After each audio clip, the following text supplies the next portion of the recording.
a biblical heritage. John?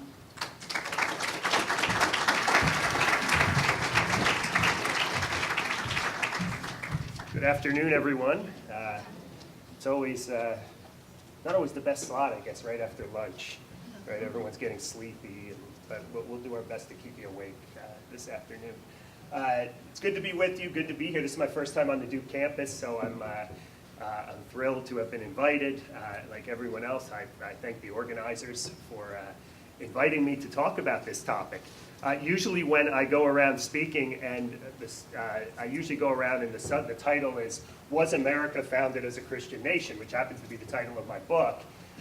Usually most people come to my lectures, and they're often public lectures at very, very different kinds of places. They normally come to the lecture with their mind already made up on the issue, and they're just looking for me to provide them with some kind of historical evidence to support their views. So we'll see how it goes today. But my assignment this afternoon, let me add one more thing. Serena asked me to make this announcement.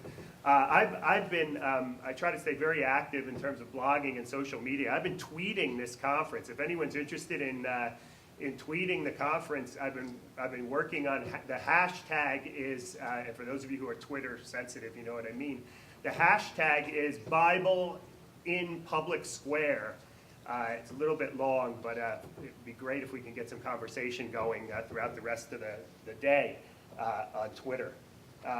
Anyway, having said that, my little social media pitch. My assignment today is a little bit different than what I'm usually required to speak about, although it's sort of a sister question, right? Does America have a biblical heritage? Now, I should add that the title of my talk, it's not my own. This was the title I was given by the conference organizers. They told me, we would like you to give a talk on, does the Bible or does America have a biblical heritage? So allow me, by way of introduction at least, to play with that title a little bit, maybe try to parse it out or deconstruct it a bit. Now, I am assuming in a session on the Bible and the American founding that the conference organizers wanted me to discuss the role the Bible played at the time of the founding and the coming of the American Revolution, perhaps the Revolution itself or the immediate aftermath of the Revolution. Perhaps they wanted to call upon a historian to provide a larger context to the fruitful conversations that we've been having thus far, and that we will have, I assume. And that eventually is what I'll get around to do. I'll eventually do that here in a few minutes. But I was particularly struck in the title of the talk I was asked to give with the use of the word heritage. Historians don't use the term heritage very much. In fact, we don't really like that term. And I'll explain why here in a second. Those who sing the praises in our culture today of America's biblical heritage are really, in my opinion, talking more about the present than they are about the past. The purpose of heritage, writes historian David Lowenthal, is to domesticate the past so that it can be enlisted for present causes. It is a way of approaching the past that is fundamentally different than the discipline of history. Never thought you'd get a history lesson here, right? Heritage calls attention to the past to make a political point.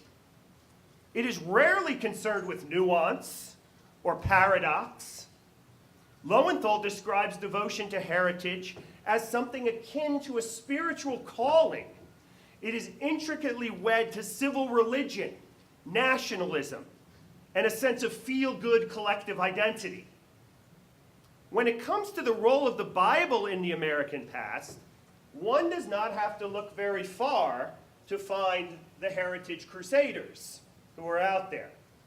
One prominent example, who I've had some experience with, is a man by the name of David Barton. Some of you may be familiar with this gentleman. One of America's foremost Christian nationalists and heritage crusaders. When Barton is not claiming that Thomas Jefferson was an Orthodox Christian or an abolitionist who definitely would have freed his slaves if it wasn't for those pesky 18th century Virginia laws, Barton is out to convince tens of thousands of Americans who follow him through his wildly popular books, videos, radio shows, appearances on the Glenn Beck Show program, that America indeed has a biblical heritage. Barton believes that virtually everything in the United States Constitution is based directly upon a biblical concept. For example, the framers' idea for 3 branches of government comes directly from Isaiah 33:22, where the prophet proclaims, "The Lord is our judge," judicial. The Lord is our lawgiver, legislative, and the Lord is our king, executive. You laugh, but people believe this guy. Article 2, Section 1 of the Constitution, which discusses the birth qualifications for the office of presidency. Barton argues this comes directly from Deuteronomy 17:15. "Thou shalt in any wise set him king over thee, whom the Lord thy God shall choose.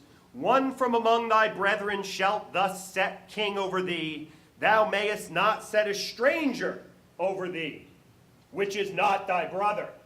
Believe it or not, followers of Barton invoked this passage over and over again during the great quote-unquote, Obama birth controversy as to whether or not he was an American-born citizen. And who knew that the tax-exempt status for clergy came directly from Ezra 7:24? You are also to know that you have no authority to impose taxes, tribute, or duty on any of the priests, Levites, singers, gatekeepers, temple servants, or other workers at this house of God. Now, scholars safely ensconced in their ivory towers in places like Cambridge, New Haven, Berkeley, and dare I say Durham, might dismiss Barton's ideas and balk at his influence. But anyone who spends time at a school board meeting, an evangelical megachurch, or a local gathering of the Republican Party or the Tea Party will come face to face with Barton's influence. Since my book came out, I have done probably close to 40 or 50 radio interviews on everything from Christian radio to conservative radio to sort of mainstream, secular talk radio. I have probably done just as many lectures in churches and in historical societies and so forth. And Barton's influence is real.